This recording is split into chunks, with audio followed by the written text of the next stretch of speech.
한 사람을 소개시켜 드리고 시작을 하도록 하겠습니다. 이 사람은 1902년도에서 중국 텐진에서 태어났습니다. 아버지가 선교사였기 때문에 영국 선교사였는데 중국에서 태어나서, 근데 이 사람은 영국으로 귀화를 하고, 이 사람은 육상 선수였고 럭비 선수였었고 이랬던 사람입니다. 육상으로서 뛰어난 재능을 가졌기 때문에 1924년 파리 올림픽에 영국 국가대표로 출전을 합니다. 이 에릭 리델이라는 사람은 100m의 대표로 나가게 됩니다. 자, 결승까지 갔습니다. 그런데 마침 그날이 주일날입니다. 그러자 이 리델은 나는 출전 못하겠습니다. 오늘은 주님의 날인데 내가 이것 안 하겠습니다. 최고 기록을 가지고 있었고 영국에서도 리델은 금메달 깝니다 이러고 인정했는데, 갑자기 이 리델이 주일이기 때문에 나는 못하겠습니다 하고 빠지자 영국에서는 난리가 났어요. 배반자라 그러기도 하고, 나를 위해서 나간 사람이 그럴 수 있느냐. 그래서 그래도 고집하고 나는 못 나가겠습니다. 그래서 자기 동료인 다른 사람이 출전해서 그 사람이 금메달을 땁니다. 그러고서 본인 자식에는 아무것도 안 돌아올 줄 알았는데 하나님께서 기회를 주셔서 200m 출전해서 동메달을 따고, 주종목이 아닌 400m를 출전해서 금메달을 땁니다. 이 사람이 얘기를 하기를 400m 결승에서 뛰는데 200m는 내 힘으로 뛰었는데 그 다음 200m는 누가 밀어주는 것 같았다. 그리고 신기록으로 금메달을 땁니다. 자, 그래서 이 에릭 리델은 앞으로 전도가 창창해졌습니다. 2002년도에 출생한 사람이 24년도에 올림픽 대표로 나갔으니까 22살입니다. 그러니까 전도가 창창했는데 갑자기 모든 것을 다 내던지고 중국 선교사로 나갑니다. 그리고 그곳에 죽게 됩니다. 1945년도 2월 달에 죽습니다. 짧은 생애를 살았습니다. 이 리델이 왜 이렇게 했는가? 내가 올림픽에서 금메달을 따서 이런 것보다는 내가 하는 일을 통해서 하나님께서 어떻게 영광을 받으실까?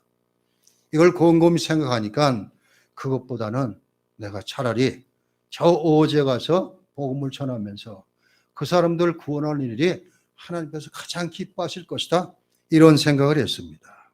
그렇기 때문에 아마 오늘 오직 하나님의 영광으로 솔리데오 글로리아, 우리는 지금 파이브 솔라를 배웠는데 첫 번째가 오직 성경으로, 솔라 스크립투라, 그 다음에 오직 은혜로, 솔라 그라티아, 오직 믿음으로, 솔라 휘데, 오직 예수 그리스도로, 솔루스 크리스투스, 그 다음에 마지막 다섯 번째가 솔리데오 글로리아입니다. 근데 아이러니한 것도 이런 것이 생겨났지만 개혁자들은 루터나 칼빈은 한 번도 언급한 것이 없어요. 오직 하나님께 영광을 주장하지 않았습니다. 그런데 어떤 사람들이 주장했는가 하면 믿음을 가지고 삶을 통해서 하나님께 어떻게 하면 영광을 돌리까 하는 사람들에 의해서. 그런데 이것을 표면적으로 나타난 사람이 두 음악가가 있습니다. 요한 세바스찬 바흐와 프리드리히 핸델, 이 두 사람은 자역곡을 쓴다면 반드시 끝에다가 S, D, G 이런 곡을 이걸 썼습니다. 라틴어로 솔리데오 글로리아. 이런 사람들이 하나님의 영광을 드러냈다 할 수 있습니다. 자, 오늘은 오직 하나님의 영광을 통해서 이제 성경이 가르치는 하나님의 영광은 도대체 무엇이고, 개혁자들이 하나님의 영광이 신앙생활에 차지한 역할을 어떻게 이해했는지, 그리고 마지막 세 번째는 하나님의 영광을 살아나가는 데 필요한 것이 무엇인가, 첫째는 성경이 그리고 많은 신조들이 가리키는 하나님의 영광은 무슨 뜻인가? 우리 인생의 목표이고 삶이다. 이것입니다. 첫 번째는. 자, 웨스민스터 소리문답 제1문이 하나님 우리를 왜 지으셨나요? 이렇게 묻습니다. 그래야 답은 뭐예요? 우리가 그를 영원토록 즐거워하고 그에게 영광을 돌리기 위해서 우리를 지으셨다. 이것입니다. 그러니까 우리 믿는 사람의 삶의 목적은 하나님의 영광이 되어야 돼요. 오늘 우리가 읽었던 31절을 같이 읽어보겠습니다. 31절. 그런즉 너희가 먹든지 마시든지 무엇을 하든지 다 하나님의 영광을 위하여 하라. 바울은 고린도 교회에 이렇게 말씀하고 있습니다. 음식을 먹는 일을 시작을 하면서 그렇게 하다가 그런즉 너희는 먹든지 마시든지 그리고 그 다음이 중요합니다. 무엇을 하든지 이것입니다. 그렇기 때문에 믿는 사람들의 삶의 목표는 하나님의 영광이 목표가 되고 목적이 되어야 되는데 바로 그러기 위해서는 무엇을 하든지 하나님의 영광을 위해서 하자 이것입니다.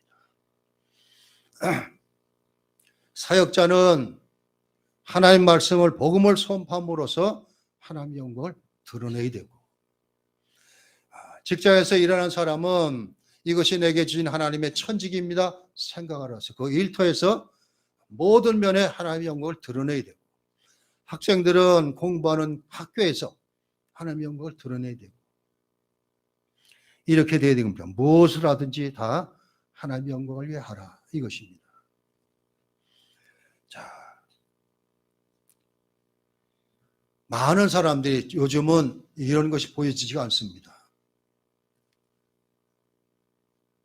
스포츠 스타들이나 연예인들이 무슨 일을 겪고 난 다음에 결과가 좋으면은 반드시 대표적인 축구 대표 선수 이영무라는 사람이 있습니다.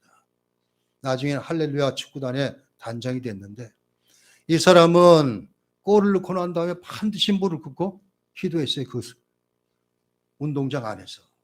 이런 걸 드러냈습니다. 그런데 점점 이런 게 없어졌어요. 오늘날 우리의 삶에는. 옛날에는 많은 사람들이 하나님의 영광을 드러내기 위해서 자신을 보여주고 그랬는데 점점 이것이 사그러들고 있습니다. 저와 여러분들은 무엇을 하든지 하나님의 영광을 위해서 하는 이것이 내 삶의 목적이고 목표입니다. 잊지 마시기 바랍니다. 바울의 말씀의 초점은 이것입니다. 하나님을 영화롭게 하는 일을 하라. 그분을 기쁘시게 하는 일을 하라. 그분을 욕되게 하는 일을 하지 말라. 이것입니다. 하나님의 영광을 드리는 것은 적극적으로 하고 하나님의 욕되게 하는 절대 하지 말자. 이것입니다.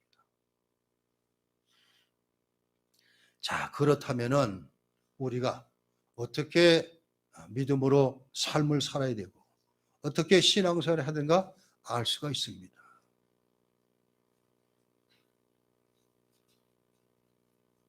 하나님께서는 우리의 깊은 관심을 기울이고 계십니다. 지금도 살아계셔서. 따라서 우리도 그분께 깊은 관심을 가져야 합니다. 우리는 모든 것을 하나님의 영광을 위해서 해야 합니다. 왜요? 성자 예수 그리스도를 통해서 우리는 하나님의 자녀가 되었습니다.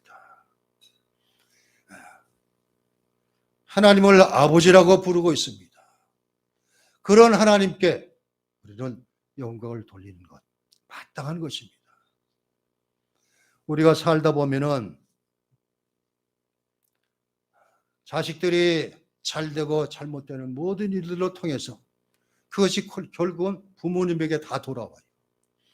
자식이 정말 반듯하게 그리고 온전한 믿음을 가지고 사람답게 잘 살면은 부모가 참 교육을 잘 시켰다 이럴 거예요.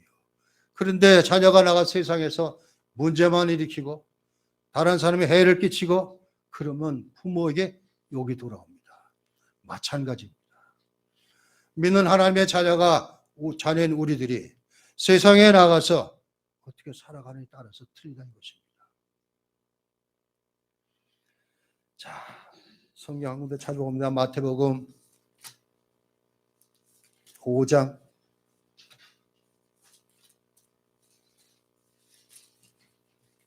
13절에서 16절입니다. 마태복음 5장 13절에서 16절. 자, 13절부터 같이 읽습니다. 너희는 세상의 소금이니 소금이 만일 그 맛을 잃으면 무엇으로 짜게 하리요? 후에는 아무 쓸데없어 다만 밖에 버려져 사람에게 밟힐 뿐이니라. 너희는 세상의 빛이라. 산 위에 있는 동네가 숨겨지지 못할 것이요 사람이 등불을 켜서 말 아래에 두지 아니하고 등경 위에 두나니 이러므로 집안 모든 사람에게 비치느니라. 이같이 너희 빛이 사람에게 비치게 하여 그들로 너희 착한 행실을 보고 하늘에 계신 너희 아버지께 영광을 돌리게 하라. 말씀하고 있습니다. 마태는 너희는 세상의 소금이요 세상의 빛이다 말하고 있습니다. 너희 착한 행실을 통해서 하늘에 계신 너희 아버지께 영광을 돌리게 하라 말하고 있습니다. 소금, 빛은 삶의 현장을 뜻하고 있습니다. 내가 살고 있는 이 세상은 정말 썩어져가는 세상인데 여기에 우리가 성부 같은 방부제 역할을 해야 되고 어두운 세상입니다. 빛도 햇빛도 찬란하고 그렇지만 점점 어둠이 지배하는 세상을 살고 있는데 이곳에 정말 생명의 빛을 비출 수 있는 저와 여러분 되시기 바랍니다.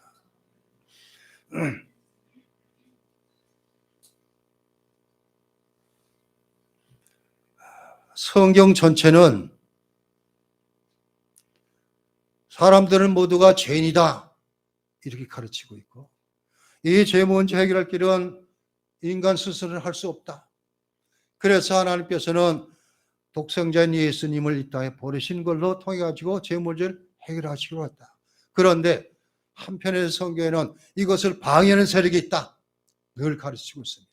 즉 사탄 마귀가 죄를 짓게 하려고 얼마나 부단히 노력하는지 모릅니다. 그렇기 때문에 믿음의 신앙생활은 영적인 전투입니다. 악한 세력과 싸우는 일입니다. 자, 그렇기 때문에 늘 마귀 사탄이 내 주에서 시시삼삼 노리고 있다는 생각을 늘 잊지 마시기 바랍니다. 그리고 그 마귀의 유혹에 빠져서 우리 조상인 아담, 하와가 죄짓고 타락한 다음에 그 모든 죄가 우리에 그대로 이어져 왔습니다. 그렇기 때문에 우리는 본성상 부패한 그 상태로 태어납니다. 이것을 잘 얘기해 준 사람이 다윗입니다. 시편 51편에서 내 어머니가 죄 중에서 나를 잉태하였나이다 말하고 있습니다. 죄 중에서 나를 잉태했대. 그건 우리는 태어나면서도 죄인입니다. 자, 그런 죄인들을 구원하시기 위해서 하나님께서는 독생성자 예수를 이 땅에 선물로 보내주셨습니다. 얼마나 귀한 일인지 모릅니다. 그리고 성경 전체는 이 예수 그리스도를 통하지 않고는 절대 구원이 없고 하나님 앞에 나갈 수 없다 단언하고 있습니다. 왜 예수를 믿어야 할 것인가? 우리는 예수 외에는 구원이 없다는 것을 늘 잊지 마시기 바랍니다. 그 예수님께서 내 죄를 해결하시고 오셨다 이것입니다. 자, 그런데 이 일을 행하신 모든 것은 하나님께서 하신 거예요. 그렇기 때문에 그 하나님 우리가 아버지라고 부르니까 그 아버지를 높여드리는 일, 그러한 삶을 사는 것 인생의 목적이 되어야 됩니다. 세상 것 바라보지 말고 힘들고 어렵지만 우리 한 사람 한 사람이 내가 무엇을 하는지 하나님의 영광을 위해서 살겠습니다. 이런 저와 여러분 되시기 바랍니다.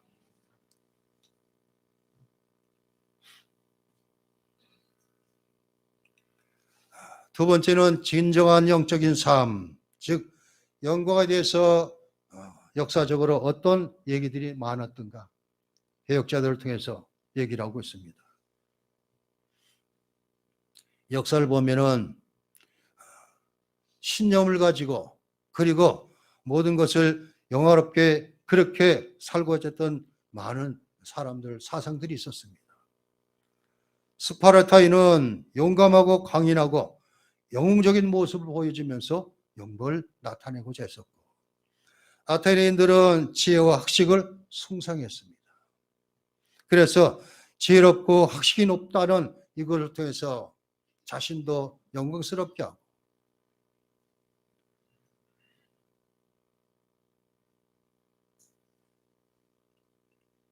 자, 그런데 세상에서 세워졌던 모든 역사적인 이 모든 것을 보면은 아무리 그렇게 노력을 하고 발버둥 쳐도 다 실패하고 말았습니다. 성경에서 나오는 많은 인물들이 있습니다. 하나님께 쓰임받고 없어지기도 하고 이랬습니다. 나라들이 다 그렇게 해서 없어지기도 하고 이랬습니다. 그런데 성경에서 말하는 그 역사 가운데도 하나님을 모른다면서 자신의 뜻을 높이고 자신이 가장 뛰어나다고 이랬던 사람들은 전부 그냥 하나님 손에 들림받았다가 다 내버려지는 그런 일을 겪게 됩니다. 하나님께 택하신 백성인 이스라엘 백성에게도 똑같이 해당이 됐습니다. 이스라엘의 왕국이 이루어집니다. 사울왕이 시작을 해서 이어서 다윗이 이어지고, 솔로몬 이후에 나라가 둘로 갈라지고 많은 열왕들이 세워졌습니다. 그런데 그 열왕들 가운데 하나님의 영광을 드러내는 사람은 별로 없었어요. 전부 세상 따라가고 하나님 떠나서 우상 숭배하다가 결국은 멸망당하고 말이면 합니다. 그나마도 그래도 하나님께서 그나마도 칭찬한 사람이 다윗 한 사람입니다. 사도행전에서 보면 하나님께서 누가는 기록하기를 이세아들 다윗을 만나는 내 마음에 합한 사람이다. 옛날 개혁 성경에는 그렇게 말하고 있습니다. 내 마음에 꼭 든 사람이다 말하고 있습니다. 자, 주님이 없는 것은 하나님이 함께 하시지 않기 때문에 인간의 모든 노력은 다 헛수고입니다. 아무리 해봐야 실패하고 맙니다. 인생의 성공은 예수님을 통해서 믿음으로 가는 길, 구원받은 하나님의 자녀가 되는 것이 인생의 성공이고 기쁨입니다.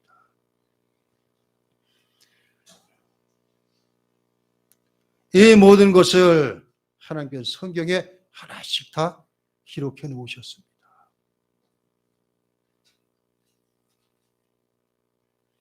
시편 기자는 16편 11절에 주께서 생명의 길을 내게 보이시리니 죄 앞에는 충만한 기쁨이 있고 죄 오른쪽에는 영원한 즐거움이 있나이다. 이렇게 쓰고 있습니다. 예수님을 통해서 하나님을 나의 주, 나의 하나님으로 고백하는 사람에게는 바로 이러한 것이 온다 하고 말해주고 있습니다. 자, 그렇기 때문에 우리가 세상에서 육신적인 생명을 가지고 살아가는 것은 아무런 희망이 없습니다. 기쁨도 없습니다. 저들은 잠깐 동안 세상에 주는 즐거움, 이걸 누리면 이것이 진짜 이렇게 말하지만 우리는 한 사람의 예를 통해서 알 수가 있습니다. 솔로몬입니다.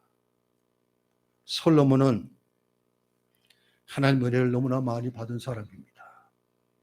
그렇지만 나이가 들어가면서 달라졌습니다. 우상을 도입을 하고 자기 마음대로 하고, 자, 그러다가 어떻게 됐습니까? 전도서를 가만히 잘 살펴보면은 솔로몬이 이렇게 고백을 해요. 내가 삶을 살기 위해서 어떤 것에 즐거움을 삼을까? 그래서 여러 가지를 추구합니다.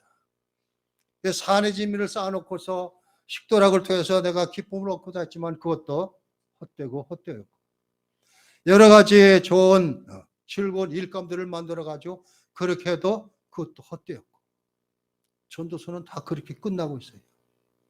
전부 다 헛되고 헛되다.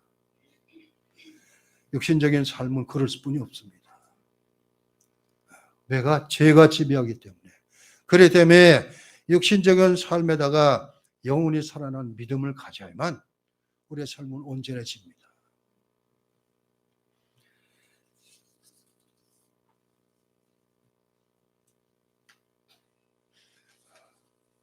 개혁자의 시조인 마틴 루터는 성경을 통해서, 즉 믿는 사람이 누린 구하는 것을 두 가지로 표현하고 있습니다.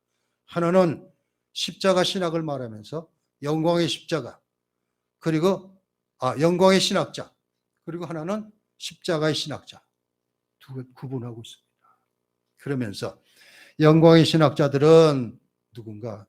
그들은 하나님부터 능력만 구한다. 그들은 유명하고 위대하고 강해지기를 원합니다. 그들이 그렇게 나오는 이유는 죽고 쇠하기 위해서가 아니라 높으신 하나님의 능력으로 사람들 가운데서 흥하기 위해서이다. 루터는 그렇게 말하고 있습니다. 영광의 신학자들은 그리스도 없이 하나님만 추구합니다. 빌립이 요한복음 14장 8절에 보니까 이르되 주여 아버지를 우리에게 보여주옵소서 그리하면 족하겠나이다. 루터는 이 빌립이 영광의 신학자에 다 이렇게 단언합니다. 즉 빌립은 갈보리를 당하는 그리스도께서 그리스도를 따르기를 거부했습니다. 하나님이면 됩니다. 이렇게 얘기하고 있습니다. 현세에서 최상의 삶을 누리는 태도, 이것이 영광의 신학이다. 이렇게 말하고 있습니다. 자, 그러면서 루터는 십자가의 신학자가 되어야 된다 말하고 있습니다. 영광의 신학은 우리에게 유혹으로 다가옵니다. 그래 따라서 우리가 그리스도를 믿는다는 것은 반드시 성경이 말하는, 성경이 가르치는 그리스도여야 합니다. 성경이 말하는 예수 그리스도는 다른 것도 아닙니다. 하나님이신 그분이 우리 죄를 해결하고 구원하시기 위해서 우리가 똑같은 인간의 몸을 입고 이 땅에 오셨습니다. 이것을 성육신 하셨다 이렇게 말하고 있습니다. 그리고 우리 죄 때문에 고난 받으시고 십자가에 죽으셨습니다.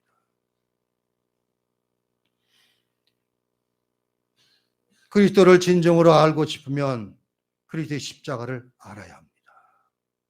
왜 주님께서 십자가 지셔야 했는가?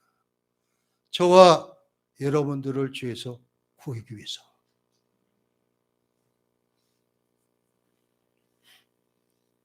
그분이 물과 피를 다 쏟으신 그 현장에서, 자, 그렇게 해서 하나님께 화목을 이루도록 그렇게 하셨습니다. 우리는 그 주님 앞에 회개한 믿음을 통해서 영적으로 새롭게 되는 일, 이것이 바로 믿음입니다. 그리고 주님께서 말씀하셨듯이 이제부터는 나도 내 십자가를 지고 주님을 따라야 합니다. 우리는 예수 믿고 복 받았습니다. 복 받으십시오. 주로 그렇게 많이 합니다. 그렇지만 우리는 이미 엄청난 복을 받았어요. 세상에 주는 것하고는 비교할 수 없는 복을 받았어요. 무슨 복이에요? 죄와 죽음으로부터 구원받았어요. 하나님의 자녀가 되었습니다. 다른 거 필요 없어요. 이 세상 비록 힘들고 어렵게 살지만 하늘나라를 소망하면서 살아가면 됩니다. 불언과 다 하늘나라에서 만나게 됩니다.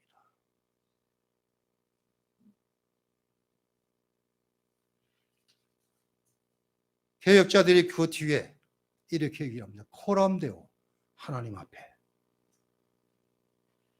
우리는 지금 하나님의 하늘에 계시기 때문에 안 보이시지만 부르는 건 하나님에 섰을 때 어떤 모습으로 설 것인가 생각을 해야 돼요. 그리고 개혁자들은 현세에서도 지금 살아가는 그것도 하나님 앞에서 삽니다. 이러기를 원했습니다. 자, 십자가가 하나님의 영광입니다.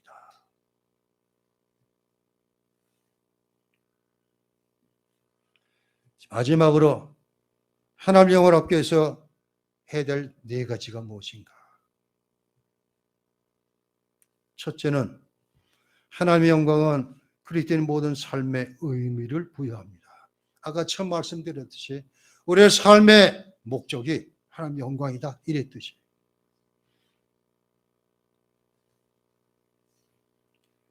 우리는 그원의 드라마에 등장하는 배우들입니다. 주인공은 우리가 아닌 예수님이십니다. 그분은 성부 하나님의 계획과 지시, 성령의 역사를 통해서 구원의 드라마를 이끌어 가시고 계신 분이십니다.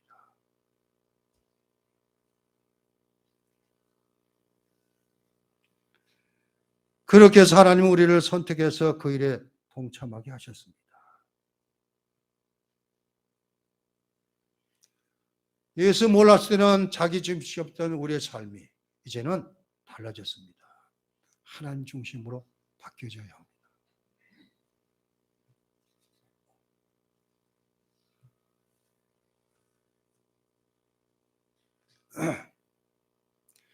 내 모든 삶의 의미가 하나님의 영광을 드러내는 일이다. 잊지 마시기 바랍니다. 둘째, 하나님의 영광은 성경을 전하는 교회를 통해서 드러난다. 이것입니다. 왜 주님께서는 이 땅에 교회를 만들어 주셨을까? 세워주셨을까? 피값으로 교회를 세우셨다 말씀하고 있습니다. 이것은 내 몸이다. 그렇게 말하고 있습니다. 다른 것 아닙니다. 한 사람 한 사람이 구원받는 일, 이것도 다 하나님께서는 주님께서 원하시는 교회를 통해서 이루어지기를 원하시고 있습니다.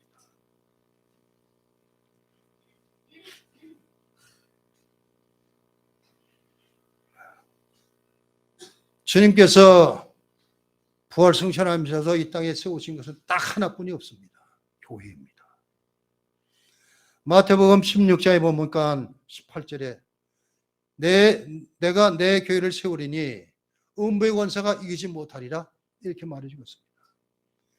이 지상의 모든 교회는 주님의 교회입니다. 주께서 피 흘려 세우신 교회입니다. 오직 여기서만 복음 예수 그리스도가 전해집니다.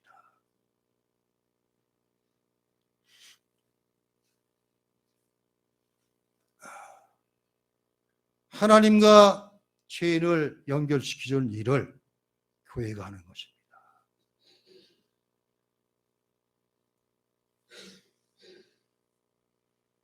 마귀는, 사단은 교회를 무너뜨리기 위해서 끊임없이 핵책했습니다. 아마 이제 조금 있으면 교회사를 시작할 것인데 그걸 준비하면서 초대교회부터 시작해서 AD 64년부터 시작해서 310년경까지 10대 박해라는 것을 이루어집니다. 마귀가 그렇게 로마 황제를 통해서 기독교를 박해합니다.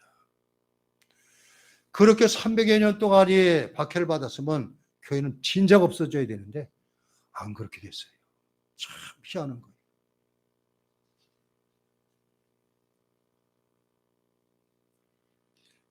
주님께서는, 우리 주 예수님께서는 교회에게 악한 세력을 물리치는 능력을 주시고 있습니다. 교회를 통해서 이 모든 것이 이루어집니다. 그래서 교회의 사명은 다른 것 아닙니다. 죄인들을 예수 그리스도를 통해서 하나님과 화목케 하는 일, 이것이 바로 복음을 선포하는 일입니다. 복음은 성경 전체에 다 나와 있습니다.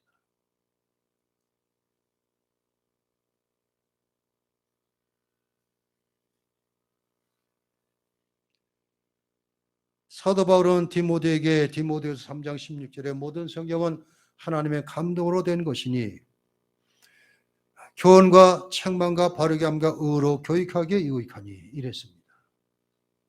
성경이 그렇게 말하고 있습니다. 자, 교훈하고 책망하고 바르게 하고 의로 교육하게 유익하니. 성경의 목적이 이거예요. 그런데 우리는 대부분 성경 안에서 복받을 것만 생각하고 있습니다. 성경은 그렇게 주는 것이 아닙니다. 우리를 말씀으로 교훈하고 책망도 하시고, 그리고 우리가 어떻게 바르게 서여지는가 이것도 보시고, 그리고 의로 교육하는 바로 이것이 성경입니다. 이 성경은 오직 교회를 통해서만 선포됩니다. 다루어집니다. 설교라는 행태를 통해서.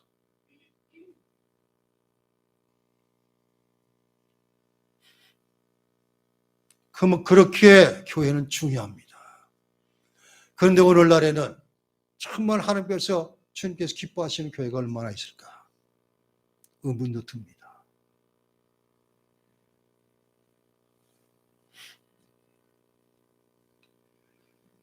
하나님께서 원하시고 기뻐하시는 교회, 우리 겨자씨교회 그렇게 되기 위해서 기도하고 힘쓰고 더 깊은 말씀의 은혜에 들어가고 나아가서는 복음을 전할 수 있는 그런 우리 겨자씨교회, 주님께서 이곳에 교회를 세우시는 그런 이유가 있다는 것을 생각하시고 바로 우리 겨자씨를 통해서 하나님의 영광이 드러납니다. 늘 잊지 마시기 바랍니다. 세 번째는 하나님의 영광은 거룩함과 밀접하게 연관이 있습니다. 즉 거룩한 것이 영광을 드러내는 거예요.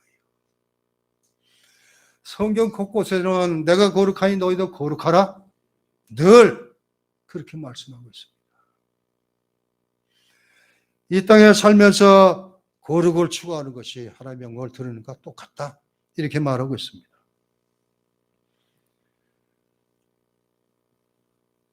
하나님의 영광과 위대하심은 주로 하나님의 거룩한 성품을 통해서 나타나고 있습니다.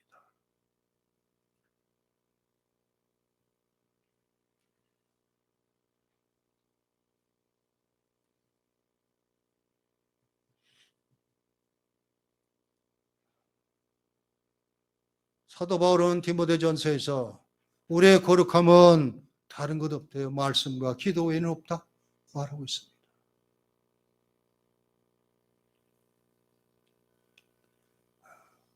오늘날에는 말씀이 온전히 선포되지 못하고 있습니다. 세상 것을 많이 들어왔기 때문에 성경 그대로 전하는 것이 좀 힘들어집니다. 듣기도 싫어하고 거기다가 몇십 년 전하고 틀리게 오늘날에는 먹고 살기 좋고 다 누리고 있으니까 기도도 적어집니다. 그러니 거룩해질 수가 없어요.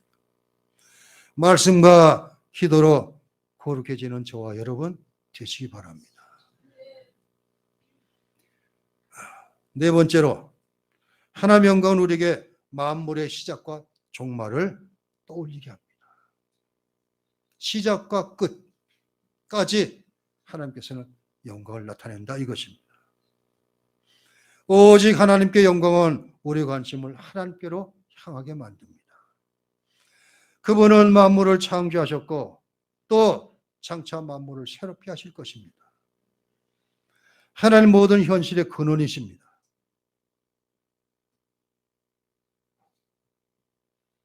하나님은 아름다움과 은혜와 거룩함의 총체적인 그 모습이십니다.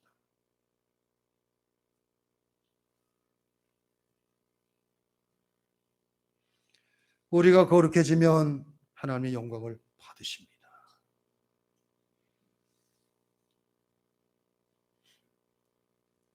이 에릭 리델의 얘기는 영화로 나왔었습니다. 제가 그 영화를 한번 봤어요. 우연스럽게 TV에서 해주는 걸. 영화 제목 이름이 불의 전차라는 것입니다. 아마 영화를 싸게 팔고 그러는 게 아니라 인터넷에서 그리고 핸드폰에서도 그걸 합니다. 그럼 한번 사서 보시고 그게 몇백 원 안 할 것 같아요. 오래된 영화라.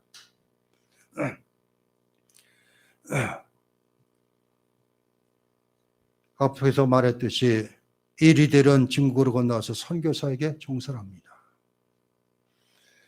그는 일본이 중국을 점령하기 전까지 수년 동안 열심히 현지인들에게 그리스도를 전했습니다.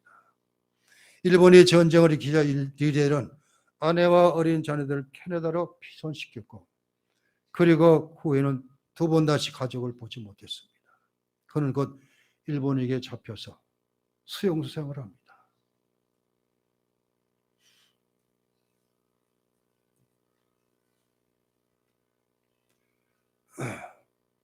리델은 뇌종양 판정을 받고 전쟁이 끝나기 전 1945년 2월 21일 날 숨을 거둡니다.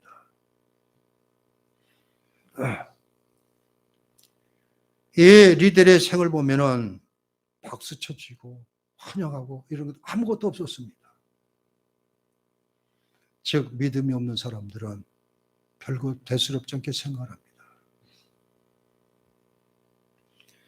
그는 왜 모든 것을 포기했을까요? 왜 그렇게 일찍 세상을 떠났을까요?